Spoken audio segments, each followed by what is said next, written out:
Ang sabi ni Allah subhanahu wa ta'ala, وَلَنَبْلُوَنَّكُمْ بِشَيْءٍ مِّنَ الْخَوْفِ وَالْجُوعِ وَنَقْصٍ مِّنَ الْأَمْوَالِ وَالْأَنفُسِ وَالثَّمَرَاتِ وَبَشِّرِ الصَّابِرِينَ الَّذِينَ إِذَا أَصَابَتْهُمْ مُصِيبَةٌ قَالُوا إِنَّا لِلَّهِ وَإِنَّا إِلَيْهِ رَاجِعُونَ. Tunay sabi ni Allah subhanahu wa ta'ala na amin silang susubukin sa mga bagay na ito.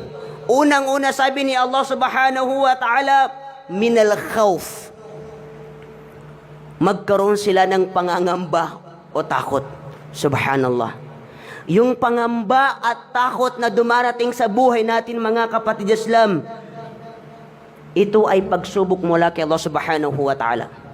Maraming mga tao, wala sa kanila ang peace of mind, wala sa kanilang katahimikan, dahil lamang sa meron silang pinapangambahan, meron silang kinatatakutan. Yung takot at pangamba na yun ay pagsubok sa iyo ni Allah subhanahu wa ta'ala. Bakit? Titignan ni Allah subhanahu wa ta'ala kung sakaling ikaw ay mangangamba, ikaw ay matatakot, hindi mo ba makakalimutan si Allah subhanahu wa ta'ala? Sapagkat maraming mga tao na dumating sa kanila ang matinding takot, matinding pangamba, tunay na nakalimutan nila si Allah subhanahu wa ta'ala. Anong halimbawa mga kapatid Islam? Itong dumating sa atin na pagsubok, COVID-19, itong virus na ito. Lahat ng tao dito sa buong mundo ay tunay na nangangamba. Natatakot sila sapagkat nakikita natin sa telebisyon kung ano ang mga nangyayari sa mga tao na tinatamaan ng virus.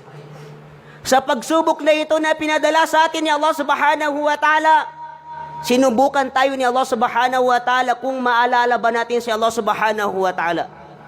Sa kabila ng pangangamba at takot natin na baka mahawaan tayo ng virus, tayo ay natatakot. Yung mga tao na panaygala sila ng gabi at umaga, ngunit sila ay nadisiplina ng virus sapagkat nasa loob sila ng kanilang mga tahanan, sila ay nananatili dahil lamang sa takot nila na sila ay mahawaan ng virus. Malaking pagsubok to sa atin mga kapatid Islam. Ngunit ang mga tao na tunay na sumasampalataya kay Allah subhanahu wa ta'ala, sa halip na sila'y mangamba, mas lalo tumaas ang kanilang iman, ang kanilang paniniwala kay Allah subhanahu wa ta'ala dahil lamang sa kinatatakutan na ito na dumating sa atin.